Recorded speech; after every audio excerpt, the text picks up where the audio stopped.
자, 이어서 이제 다시 사무엘하 말씀을 이제 나가는데요. 오늘 이제 배후에서 일하시는 하나님이라는 제목으로 말씀을 나누겠습니다. 지금 이제 이 사무엘하 17장의 이 상황들이 어떤 상황이냐면요. 압살롬을 보면은 압살롬이 예루살렘에 무혈 입성을 했습니다. 다윗이 속히 궁을 비워두고 지금 피난길에 올랐기 때문에 무혈 입성을 했어요. 그 피난한 다윗 일행을 공격하기 위해서 아히도벨을 비롯해서 참모진을 다 모아놓고 작전 회의를 지금 진행하고 있습니다. 그 순간 다윗의 밀명으로 위장 전향을 한 후세, 여러분 후세에 대해서 기억하십니까? 다윗이 후세를 향해서 너는 지금 예루살렘에 그냥 남아 있으라 그랬잖아요. 그래서 위장 전향을 한 거예요, 압살롬 진영에. 그래서 예루살렘 성에 있었던 그 후세, 다윗의 친구 후세라는 사람이 이 압살롬이 진행하고 있는 그 작전 회의를 예의주시합니다. 물론 거기 참석은 못하죠. 그걸 예의주시하면서 거기서 나온 결과가 들리는 대로 다윗에게 전가를 보내기 위해서 준비하고 있습니다. 그런 한편 다윗은 지금 어디에 있습니까? 다윗은 예루살렘에서 동쪽으로 얼마 떨어지지 않은 그 요단강 나루터에 아직 발이 묶여 있습니다. 그러면서 이 후세로부터 올 전령을 초조하게 지금 기다리고 있는 거죠. 상황이 급변할 수 있고 어떤 상황이 닥칠지 모르잖아요. 그래서 후세가 보내줄 전령을 지금 아주 위태로운 상황 가운데서 초조하게 기다리고 있습니다. 자, 여러분 그 상황을 한번 떠올려 보십시오. 그 상황을 여러분들이 그 상황 속에 들어가서 한번 그 상황을 여러분 그려보시기 바랍니다. 그 순간 우선 다윗을 보시면 다윗의 마음이 어땠을까요? 다윗이 얼마나 가난한 마음이 되었을까요? 얼마나 다윗이 하나님께 절박하고 절실한 그런 심정이 되었을까요?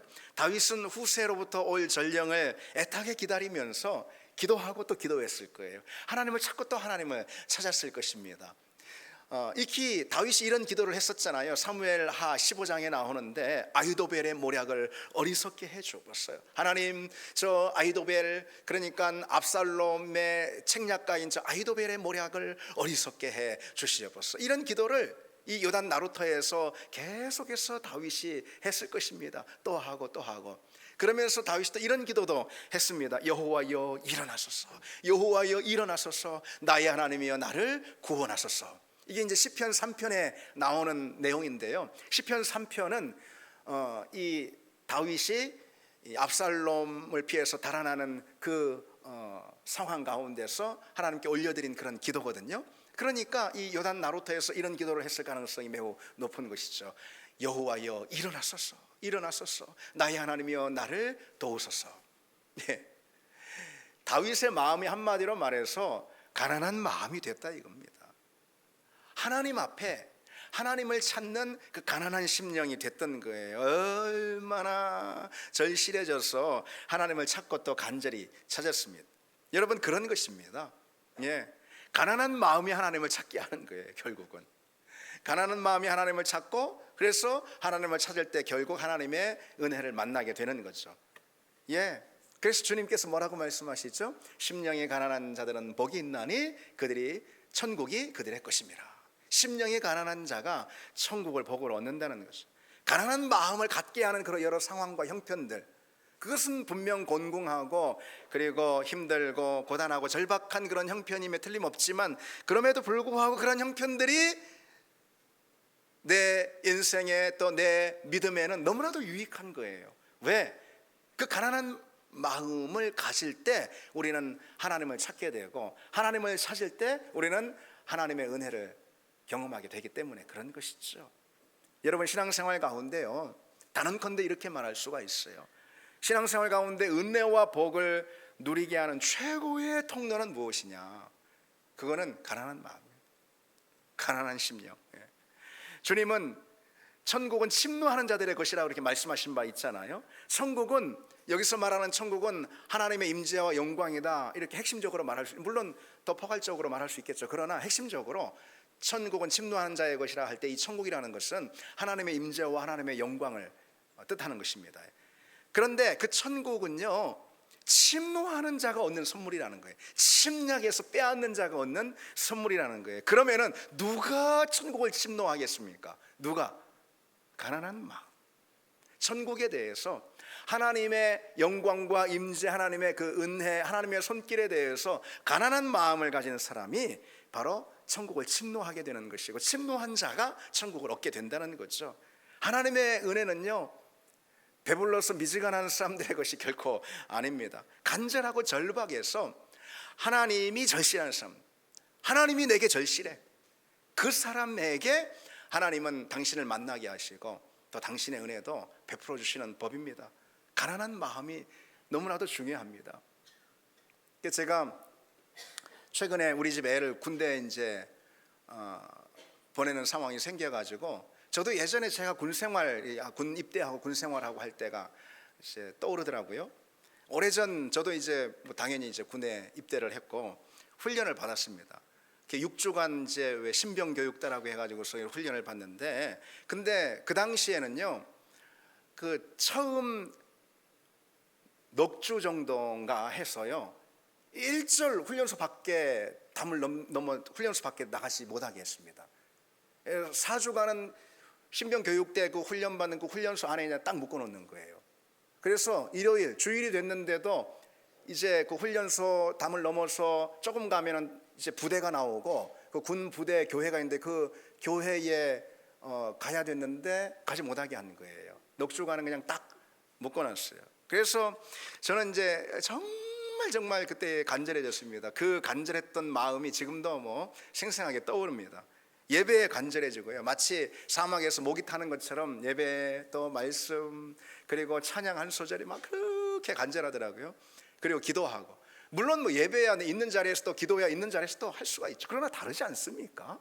그래서 너무너무 간절하고 막 너무 절박했습니다. 그래서 교회 갈 날을 이제 조금 있으면 다음 주, 그 다음 주면 교회가 그래가지고 손꼽아 기다렸습니다. 그리고 5주 만에 이제 군 부대에 있는 교회에 가게 됐는데, 그 교회 이름이 이제 맹호교회입니다. 맹호교회, 맹호부대라고 그래가지고, 그 이제 들어가자마자 교회 문턱을 넘자마자 그냥 어찌 그렇게 눈물이 나는지 지금도 그때 그 순간이 생생히 기억이 납니다. 처음부터 끝까지 예배드리는 처음부터 끝까지, 아니 그 예배 전부터 그냥 펑펑 눈물을 쏟았습니다. 예배가 시작되지도 않았는데 아버지 저 왔어요, 아버지 저 왔어요, 뭐 그런 마음으로 정말 주체할 수 없이 눈물이 났습니다. 앞에서 뭘 은혜롭게 뭘 인도해서 그런 게 아니에요. 앞에서 뭐 찬양을 뭐 은혜롭게 뭐 우리 교회 찬양 단체 이런 게 아니잖아요. 군 부대 뭐 찬양 뭐가 그래서 그런 게 아니에요. 앞에서 군정 목사님이 뭐 특별히 은혜로운 설교를 줘서 그런 것도 아닙니다. 그날 찬양과 설교는 뭐 지금 뭐 전혀 기억도 나지 않습니다. 그냥 예배의 자리에 나왔다라는 그 자체, 그게 막 너무나도 감격스럽고, 예배의 자리에 나와서 주님을 찬양할 수 있다라는 그 상황 그 자체, 그것이 정말 감동의 눈물이었습니다. 가난한 마음이 됐기 때문에 그런 거예요. 가난한 마음이. 여러분, 누가 하나님을 만날까요? 누가 하나님을 만날까요? 가난한 마음으로 하나님을 찾는 사람입니다. 여러분, 누가 예배 가운데 하나님의 임재와 은혜를 누릴까요? 갈증과 목마름으로 예배 자리에 나온 바로 그 사람인 거예요. 다른 사람이 아닙니다. 여러분, 누가 기도의 은혜와 응답을 누리겠습니까?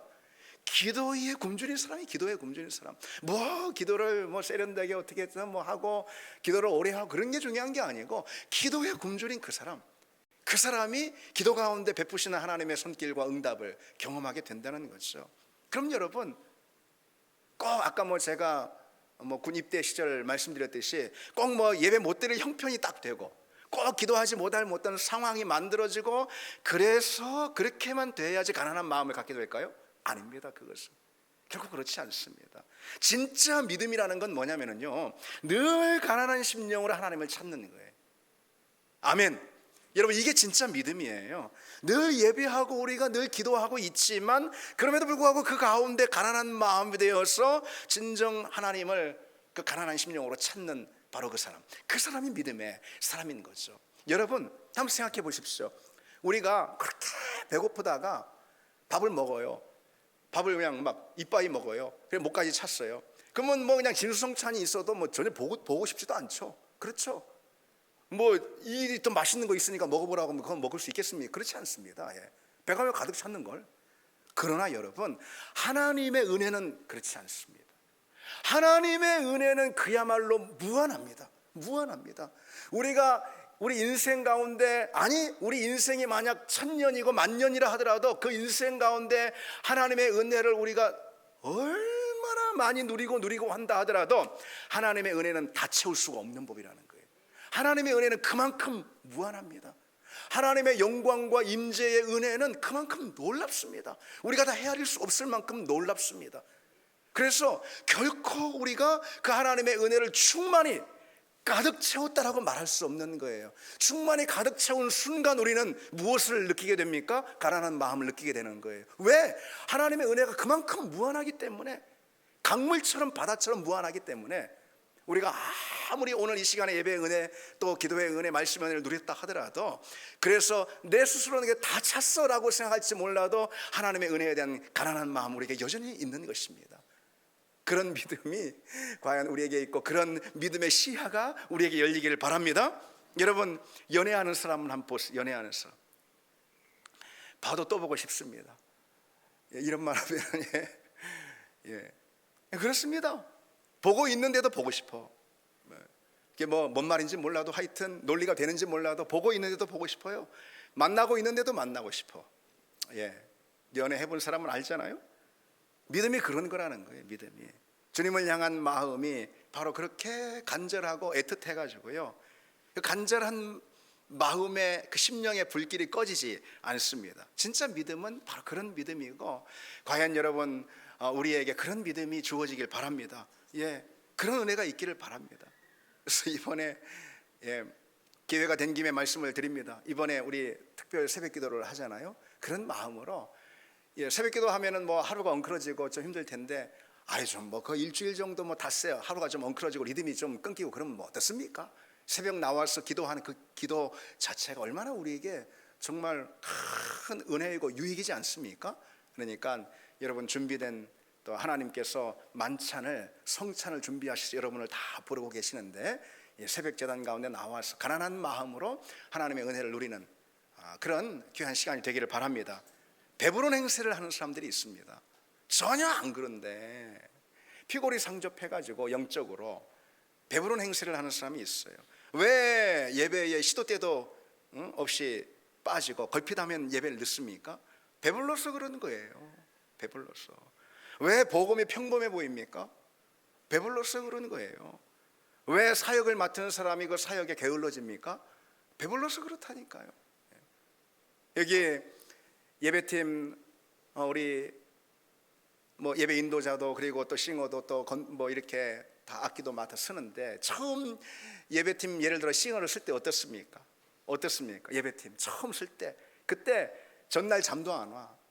그런 설레임, 그런 두렵고 떨림이 있지 않습니까? 당연한 거 아니겠어요? 그런데 예배팀에 서서 싱어로 1년 2년 하다 보니 익숙해져 가지고요, 이제는 그런 가난한 마음이 없는 거예요. 그런 간절함이 없는 거예요. 그런 경우가 참 많아요. 우리 예배팀이 그렇다는 게 아니고, 설교도 마찬가지예요. 설교자도 그렇습니다. 처음 설교할 때는 하루 전이 뭡니까? 한 주 전부터 그냥 마음이 떨리고, 설레기도 하고 두렵기도 하고, 그래서 강단에 섰는데 첫 설교 그 설교 무슨 얘기를 했는지도, 무슨 설교를 했는지도 모를 정도로 그렇습니다. 하나님 앞에 간절한 마음이 돼서 그런 거죠. 그런데 어느 순간 그게 익숙해지고 그러면은 그냥 설교도 하던 대로 하고, 그럴 수가 있다는 것이죠. 여러분, 이것이 얼마나 불행한 일이겠습니까? 얼마나 불행한 일입니까? 우리가 배부른 행세를 하는 그런 경우가 있다는 거죠. 여러분, 그렇게 우리가 하다가 하나님께서 우리에게 주신 그 예배를, 말씀을, 또는 사역을 거두어 가시면 어떻게 하겠습니까? 그럼 어떻게 하겠습니까? 이 시간 여러분, 우리가 기도하는 마음을 갖기를 원합니다. 다른 기도가 아니고요, 주님, 내게 가난한 마음을 주옵소서. 가난한 마음을 주옵소서.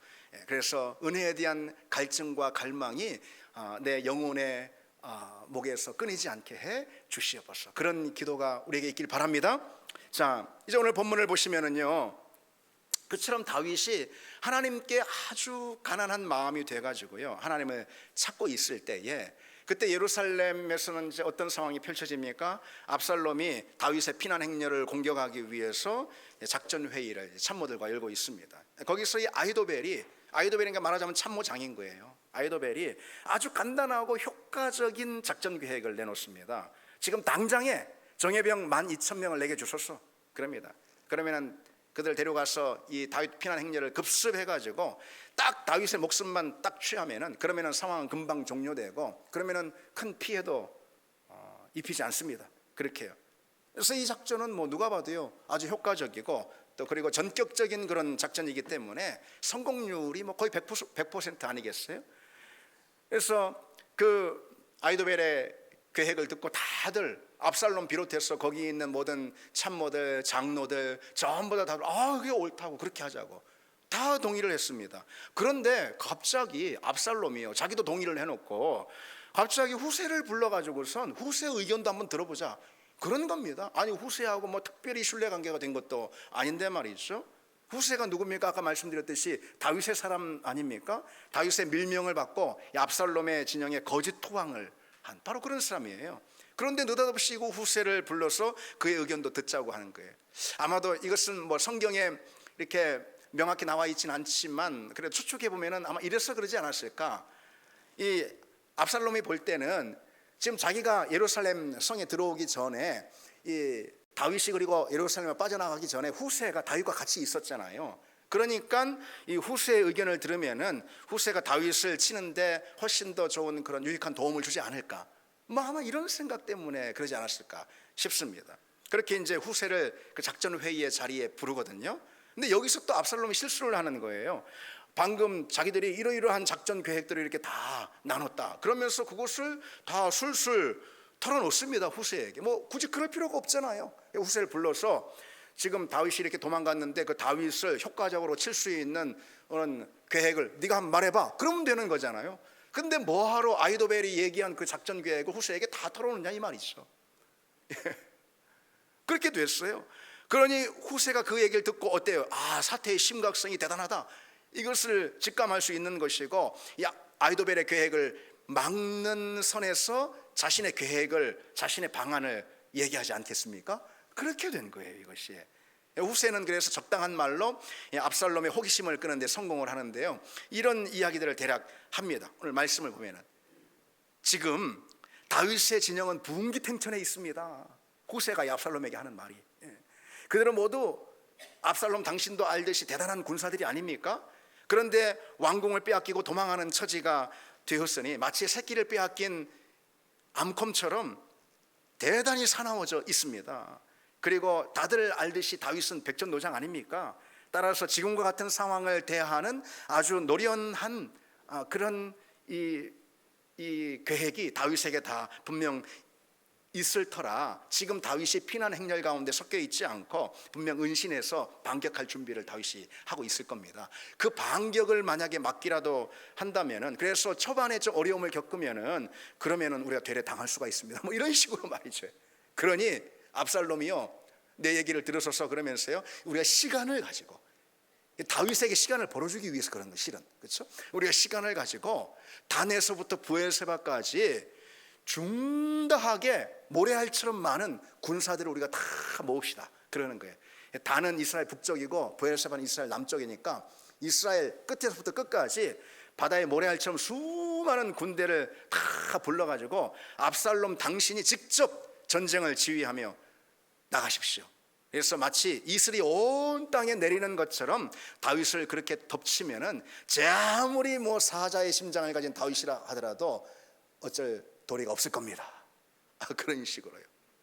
압살롬이 솔깃해진 거죠. 후세가 왜 이런 전략을 내놨을까요? 지금 요단강을 건너지 못하고 그 나루터에서 발이 묶여 있는 다윗에게 시간을 벌어주기 위해서 그렇게 한 거죠. 압살롬은 그걸 전혀 눈치채지 못하고 그 후세의 계획을 받아들입니다. 왜일까요? 압살롬이 왜 그랬을까? 이런 생각을 해볼 수 있어요. 후세의 의견대로 이스라엘 전역에 징집령을 내려가지고요 대규모로 군대 병력을 집합시키는 것이요 압살롬 입장에서 볼 때 멋있어 보였기 때문에 그런 거예요. 압살롬이 좀 그런 교만과 허세가 있지 않습니까? 그게 멋있어 보이는 거예요. 이 스케일이 다르잖아요. 예. 이렇게 정예병사 딱 보내는 거하고 그냥 온 땅에 징진령을 내려가지고 막 수많은 군사를 모으는 거하고 이 스케일이 다르잖아요. 그렇게 징집된 수많은 군대를 자신이 직접 지휘하면서 패주한 왕을 토벌하면은 그러면은 멋있어 보여요. 자신의 권위를 뽐내는 그런 기회가 될 것 같단 말이죠. 그래서 이 압살롬이 그처럼 아주 교만하고 그리고 허세로 가득한 사람인데 후세가 바로 그런 압살롬의 교만과 허세를 이용했던 겁니다. 자, 후세의 그 의견이 채택이 됐잖아요. 그 다음에 이제 후세의 발걸음이 바빠진 거예요. 그걸 당장에 다윗 진영에 전해줘야 되잖아요. 그래서 후세는 급히 지금까지의 모든 상황을 제사장 사독과 아비아달, 예루살렘 성 안에 머물고 있는 사독과 아비아달 제사장에게 전달합니다. 지금 압살롬이 군대를 모으기 전에 요단 나루터에 있는 다윗 왕에게 급히 가서 전하라고. 그리고 빨리 요단강을 넘어서 동쪽으로 피하라고 그럽니다. 사독과 아비아달은 성 안에 있어요. 그래서 여종을, 남자 종이 아니고 일부러 의심을 받을까 봐 여종을 통해 가지고선 성 밖에 지금 기드론 골짜기라는 곳에 지금 잠복하면서 대기하고 있는 그들의 아들인 요나단과 아히마아스라는 사람이 있습니다. 그들에게 그 소식을 전해줍니다. 그렇게 이제 소식이 전해지고 하는 이 급박한 상황인데 그 와중에 압살롬의 첩자가요, 이 요나단과 아히마아스 성 밖에서 대기하고 있는 그들의 움직임을 포착한 거예요. 그래서 압살롬에게 고합니다. 또 그렇게 되네요. 그런데 또 다행스럽게도 그것을 눈치챈 요나단하고 아히마아스가 그곳을 급히 예루살렘 기드론 골짜기를 급히 피해가지고 거기서 가까운 바우림이라는 곳으로 피합니다. 그래서 그 바우림의 어느 집에 들어가서 그 집 마당에 있는 우물 안으로 들어가 숨습니다. 그러니까 그 집 주인이 그 우물을 뚜껑으로 덮습니다. 그리고 거기다가 곡식을 이렇게 널어 놓습니다. 그런 상황들이. 그래서 정보를 이제 입수한 이 압살롬의 수색대가 요나단하고 아히마아스를 수색하지 않겠습니까? 아무리 샅샅이 수색을 하지만은 결국 실패해요. 그렇게 아슬아슬한 상황이 지나고 요나단과 아히마아스는 결국 그 우물에서 나와가지고 그 소식을 들고 다윗 진영, 그러니까 요단 강가로 달려갑니다. 그래서 그 모든 소식을 전달해 주는 거죠. 그로 인해서 다윗은 걸음을 서둘러 가지고서 요단강을 건너서 요단강 동편에 있는 마하나임이라는 성읍으로 안전하게 대피하는 걸 볼 수 있습니다. 재밌죠, 여러분? 재밌죠? 예. 여러분, 성경의 내 드라마보다 더 재밌습니다. 그래서 저는 이런 특별히 이렇게 쭉 스토리로 되어 있는 성경은 여러분 좀 그려보면서요, 그 장면들을 쭉 영화 한 편 같지 않습니까? 그래서 머릿속으로 그려보면서 그때 압살롬 앞에서 이 후세가 얼마나 마음을 졸였을까, 뭐 이런 상상도 해볼 수가 있잖아요. 후세의 전가를 기다리고 있는 다윗은 또 얼마나 마음이 초조했을까. 그러면서 이 본문을 읽으면은요, 마치 영화를 보는 것처럼 흥미진진하고 그리고 또 마음 졸이기도 하고 손에 땀이 나기도 하고, 영화보다 더 재밌습니다. 자, 이게 이제 오늘 본문의 내용인데요.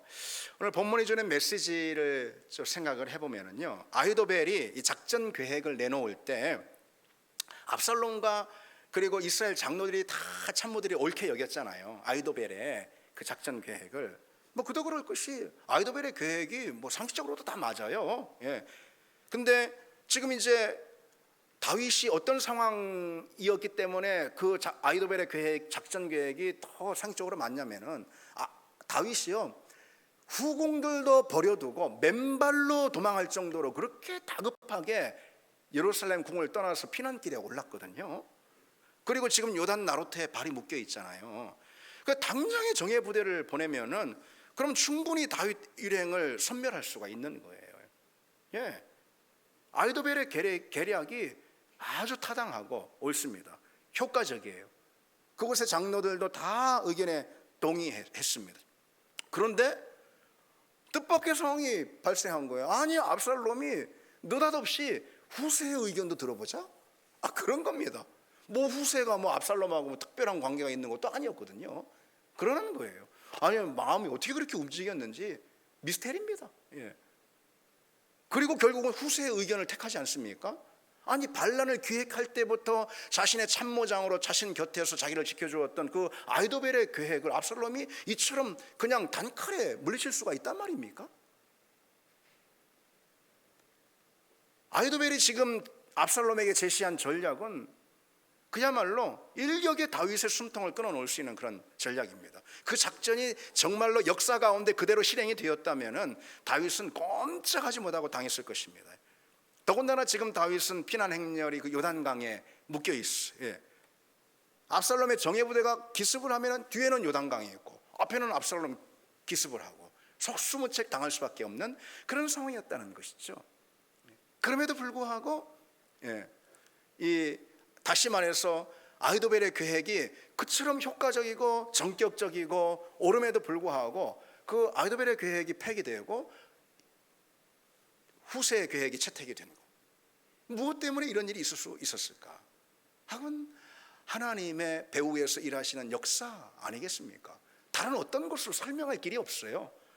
오늘 본문의 이야기 속에서 우리가 한 가지 메시지만 생각해 보려고 합니다. 본문 14절을 보시면은 압살롬과 온 이스라엘 사람들이 이르되 아렉 사람 후세의 계략은 아히도벨의 계략보다 낫다 하니 이는 여호와께서 압살롬에게 화를 내리려 하사 아히도벨의 좋은 계략을 물리치려고 명령하셨습니다 라고 말씀하고 있어요. 여러분, 누가 봐도 아주 타당한 아히도벨의 작전 계획이 폐기되고 후세의 계획이 성택된 것, 이것은 너무나도 이치에 맞지 않아요. 실은 그 뒤에 하나님의 역사, 그 배후에 하나님의 간섭이 있었기 때문이죠. 그것 아니면 설명할 길이 없습니다. 하나님은 보이지 않는 손으로 개입을 하시는 분입니다. 오늘 세번역 성경을 이 14절 내용 보면은요, 주께서 이미 압살롬이 재앙을 당하게 하시려고 아히도벨의 좋은 모략을 좌절시키셨다라고 기록하고 있어요. 다윗의 피난 행렬은 그야말로 바람 앞에 등불처럼 위기에 처해 있습니다. 그 가운데 예루살렘에서는 이 압살롬과 아히도벨이 그 모든 상황의 열쇠를, 키를 딱 쥐고 있는 거예요. 다윗에게 키가 있으면 아니에요. 다윗은 뭐 진행되는 대로 당할 수밖에 없는 거예요. 아히도벨과 압살롬이 모든 키를 다 쥐고 있습니다. 다윗에겐 정말 긴박하고 아슬아슬한 그런 순간, 무엇보다 어떤 것도 예측할 수가 없는 그런 순간이었어요. 그런 순간에 다윗에게 가슴을 쓸어내릴 만한 소식이 상황이 전개된 거예요. 그리고 한편 압살롬 입장에서는 결코 만회할 수 없는 최대의 실책이 벌어지고 만 거예요. 그게 뭡니까? 그게 뭐죠? 후세의 계획이 채택이 된 바로 그 사건이죠. 바로 그 사건. 그것이야말로 다윗 입장에서는 놀란 가슴을 쓸어내리는 상황이 됐고, 압살롬 입장에서는 나중에 결국은 패배의 쓴맛을 맡게 되는 그런 계기가 됐던 것입니다. 그리고 그와 같은 모든 사건의 배후에는 누가 있었다는 것이죠? 하나님의 개입이 있었다는 거죠. 그와 같은 모든 결과들, 이것은 다윗이 후세를 압살롬 진영에 심어놨기 때문에 일어난 것도 아니고요, 아니면 위장전향한 이 후세가 압살롬을 잘 이렇게 구워 삶아가지고 기가 막히게 속여서 그런 것이 아니라는 거죠. 그 모든 배후에 역사하신 하나님의 개입, 하나님의 손길 때문에 그와 같은 역사가 일어난 것이죠. 여러분, 모든 복잡한 상황과 사건들, 그 모든 것들의 퍼즐을 보이지 않는 배후에서 하나님이 실은 다 움직이시고 다 맞추시고 계셨던 거죠. 역사의 그 이면 배후에서 하나님이 그 모든 것을 주관하고 다스리고 계셨던 겁니다. 여러분, 우리가 여기서 무엇을 기억해야 하겠습니까? 우리 인생을 이끌고 또 결정하는 요인, 그것이 무엇인가 우리가 기억해야 합니다. 우리 인생을 이끌고 결정하는 요인, 우리 눈에 보이는 환경들이 아니라는 거예요. 우리 눈에 보이는 환경이 뭐예요? 사람들, 그리고 여러 상황들, 그런 거 아니겠어요? 내 인생의 어떤 결과를 딱 가져오는 원인, 그것은 그런 것들이, 눈에 보이는 그런 것들이 아니라는 것이죠. 우리 인생에는 여러분 분명 하나님의 보이지 않는 손길이 있음을 믿습니다. 역사의 배후에서 일하시는, 눈동자같이 우리를 바라보고 일하시는 하나님의 그 손길이 있음을 믿습니다. 우리가 진정 하나님의 자녀라면, 여러분, 우리가 진정 하나님의 자녀임을 믿습니다. 하나님의 자녀라면 우리 인생은 하나님이 다스리십니다. 아멘. 우리 삶의 주권자는 하나님이십니다. 그러니까 하나님께서 우리가 눈에 비록 안 보인다 하더라도 반드시 하나님이 역사하시고, 눈에 보이는 모든 것들이 우리 인생을 결정하는 것이 아니라 배후에서 일하시는 하나님의 숨은 손길이 우리 인생을 결정한다는 것이죠. 우리는 믿음이 약해가지고, 믿음은 보이지 않는 것을 보는 눈인데요, 히브리서 11장에 있듯이. 그런데 우리는 믿음이 없어가지고요, 눈에 보이는 것들로만 가지고 식별을 하려고 합니다. 눈에 보이는 것만 가지고. 눈에 보이는 게 뭡니까? 사람들, 내 주변의 사람들, 아니면은 여러 상황들. 눈에 보이는 게 그게 전부잖아요. 그것이 내게 일어나는 어떤 사건과 결과에 대한 작용인, efficient cause라고 그러잖아요. 작용인, 그것만 내 인생을 결정하는 작용인이라고 그렇게 여기는 거예요. 그래서 우리는 이렇게 생각을 합니다. 내가 계획하고 도모한다, 그리고 사람들의 도움을 얻는다, 또한 여러 환경들이 시의적절하게 마련된다, 결국 일이 이루어진다. 우리는 그런 도식을 가지고 삽니다. 그러나 그렇지 않다는 거예요. 인생 결코 그렇게 되지 않습니다. 우리가 적어도 하나님의 손에 붙잡혀 있는 하나님의 사람들이라면 우리 인생 절대 그렇게 되지 않습니다. 내 인생을 만드는 진짜 작용인, 그건 무엇입니까? 하나님의 손길인 거예요. 하나님이십니다. 하나님의 손길이 숨은 작용인이고, 하나님의 개입이 보이지 않는 작용인이 됩니다. 여러분 생각해 보십시오. 농사를 지을 때 있잖아요, 농부의 수고, 그리고 쟁기를 맨 소의 노동력, 그리고 땅에 뿌려진 거름, 그것이 열매를 맺게 하는 결정적인 작용인이 될까요? 그렇지 않습니다. 그것은 보이는 작용인일 뿐인 거예요. 배후에서 보이지 않는 작용인이 열매를 맺게 하는데 훨씬 더 중요하고 결정적인 그런 작용인이 됩니다. 여러분 잘 알듯이 햇빛, 바람, 온도, 그리고 또 씨가 튀어가지고선 자라게 하는 생명의 여러 메커니즘, 그런 거야말로 열매를 맺게 하는 가장 분명한 작용인이 아니겠습니까? 그것이 훨씬 더 중요한 원인인 거예요. 그런데 햇볕과 바람과 온도, 그리고 다른 모든 생명의 메커니즘들은 눈에 보입니까? 안 보입니다. 그럼에도 불구하고 농사의 경험이 많은 농부는 그것을 인정하고 무시하지 않습니다. 그러나 오늘 압살롬은 그것을 무시했습니다. 압살롬은 눈에 보이는 작용인만 전부라고 여기는 거예요. 많은 군사들, 중대한 군사들, 그리고 이미 기울어진 이 대세, 그러니까 다시 말해서 사람들과 환경을 말하는 거잖아요. 그것이 자기 일을 만들어가는, 자기 일의 그 결과를 만들어가는 역할을 한다라고 그렇게 믿었던 거예요. 그래서 시간을 두고 더 많은 군대를 모으라는 이 후세의, 말하자면 계략에 넘어가 버리고 만 것이죠. 승리할 수 있는 아주 분명하고 확실한 조건을 더 분명히 만들어라 라고 말하고 있는 이 후세의 전략에 넘어가고 만 것입니다. 그러나 다윗은 그렇지 않았죠. 여러분, 다윗은 지금 모든 상황이 자신의 분명하고 완벽한 실패를 가리키고 있어요. 지금 상황이 그렇잖아요.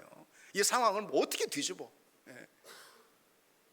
그러나 자신의 모든 상황이 자기의 실패를 가리키고 있는 그 환경 가운데도 다윗은 계속해서 기도하지 않습니까? 여호와여, 원하옵건대 아히도벨의 모략을 파기해 주시옵소서, 어리석게 해 주시옵소서. 다윗은요, 자신의 운명이 하나님의 손에 달려 있음을 믿었던 거예요. 그게 믿음이죠. 이 압살롬의 세력이 코앞에 다가왔어요. 지금 대세는 이미 완전히 기울었어요. 그리고 모든 것이 지금 다 끝났다라고 자기 자신에게 웅변하고 있는 그 상황이지만, 다윗은 아직 하나님의 결정을 듣진 못했잖아요. 하나님께서 결정하시고 넌 끝났어 하면 그게 끝나는 건데, 다윗이 아직 그 하나님의 결정을 듣지 못했단 말이죠. 하나님의 결정을 듣기까지는 여러분 뭐예요? 끝난 게 아니에요. 아멘. 하나님의 결정을 듣기까지는 끝난 게 아니에요. 기도의 자리에 나아가 하나님 앞에 씨름하며 하나님의 음성과 하나님의 말씀, 하나님의 결정을 듣기까지는 내 모든 상황이 나의 실패를 분명히 가리키고 있는 그런 상황이라 하더라도 끝난 게 아니라는 것이죠. 하나님이 나의 손을 지금이라도 들어주시면, 하나님이 다윗의 손을 지금이라도 들어주시면, 그러면은 이 모든 지금의 눈에 보이는 상황은 아무 상관이 없는 거예요. 나는 이미 이긴 거나 마찬가지예요. 여러분, 그와 같은 믿음이 과연 우리에게 있을까요? 하나님이 오늘 말씀을 통해서 그와 같은 믿음을 우리에게 도전하시는 줄 믿습니다. 그 다윗은 피난길에서 계속 기도하는 겁니다. 여호와여 원하건대 아히도벨의 모략을 어리석게 해 주시옵소서. 그리고 시편 3편에 보면은 여호와여 일어나소서, 여호와여 일어나소서, 나의 하나님이여 나를 구원하소서. 예. 이 모든 사건과 결과의 키는 배후에서 일하시는 하나님의 손에 달려있기 때문이죠. 그래서 다윗은 다른 누가 아닌 하나님께 이 모든 상황을 맡기고 자기 인생을 철저히 하나님께 의존시킵니다. 하나님은 그런 사람을 기뻐하십니다. 예. 아니 바보같이 실수를 좀 해서 죄져서 좀 미끄러졌다 하더라도, 그렇다 하더라도 다윗이 뭐 죄졌죠. 그렇다 하더라도 그런 상황에서도 하나님 앞에 마치 어린아이처럼 하나님 붙들고 하나님 나를 도우시라고. 예. 내 인생은 다른 누구의 손에 달려있는 게 아니고 오직 당신에게만 달려있다고. 하나님은요 그런 사람 기뻐하세요. 예. 하나님 의로운 사람 기뻐하는 게 아니에요. 뭐 의로봤자 뭐 하나님 앞에서 뭐 얼마나 의롭다고. 예. 착해봤자 하나님께 뭐 하나님 앞에 뭐 얼마나 착하다고 사람이요. 예. 물론 의롭고 착한 건 중요하죠. 그러나 정말 하나님이 기뻐하시고 사랑하시는 사람은요 바로 다윗과 같은 이런 사람이에요. 예. 당신께 내 모든 인생이 달려 있습니다. 이거요. 여러분, 배후에서는요 사실 세상도 사단의 권세도 우리 배후에서 일합니다. 세상과 사단의 세력은 우리가 모르는 사이에 우리를 무너뜨리려고 은밀하고 바쁘게 움직입니다. 그러나 똑같이요, 또 감사하게도 그 배후에서 또 하나님의 도우심과 지키심의 손길도 쉴 새 없이 움직이고 있습니다. 사단의 역사는 우리가 의식하지 못하는 사이에도 활동합니다. 그게 조심해야 되는, 깨어 있어야 되는 거예요. 그런데 또 감사하고 다행스럽게도 똑같이 우리를 지키시는 하나님의 손길이 우리가 잠든 사이에도 일하고 있다는 거죠. 아무리 사단의 활동이 배후에서 강력하게 일어난다 하더라도요, 하나님의 은밀하게 지키시고 도우시는 그 보이지 않는 돌봄의 은혜, 그 은혜의 장막, 그것은 결코 무너뜨릴 수 없음을 믿습니다. 아멘. 그래서 시편 기자는 이렇게 말하고 있어요. 46편에 하나님이 이 성중에 계심에 성이 흔들리지 아니할 것이라. 그리고요 새벽에 하나님이 도우시리라. 새벽에 하나님이 도우시리라. 이게 무슨 말입니까? 새벽에 우리가 다 잠들지 않습니까? 새벽에 우리가 잠든 그 사이에 하나님은 깨어서 우리를 지키시고 우리를 위해서 일하시는 분이라는 거죠. 그런데 여러분, 누가 그와 같은 새벽에 일하시는 하나님의 손길을 누릴 수가 있을까요? 경험할 수 있을까요? 오늘 다윗처럼 하나님의 주권을 분명히 인정하고 하나님의 손길에 그 인생을 맡기는 하나님의 자녀임을 믿습니다. 이제 말씀 맺겠습니다. 우리 하나님은 배후에서 일하십니다. 내 모든 환경이 어떻다 하더라도 우리가 하나님의 음성과 하나님의 결정을 듣지 못했다면 아직 끝난 것이 아닙니다. 포기하지 말길 바랍니다. 소망을 잃지 말길 바랍니다. 그리고 모든 상황을 우리가 하나님의 음성을 듣기 전까지는 여전히 긍정할 수 있는 그런 상황이라는 거예요. 하나님을 신뢰하고, 그리고 하나님을 신뢰하는 가운데 걷는 그 믿음 가운데 하나님이 함께 하신다는 이 사실을 기억하길 바랍니다. 우리 같이 이 찬양 드리겠습니다.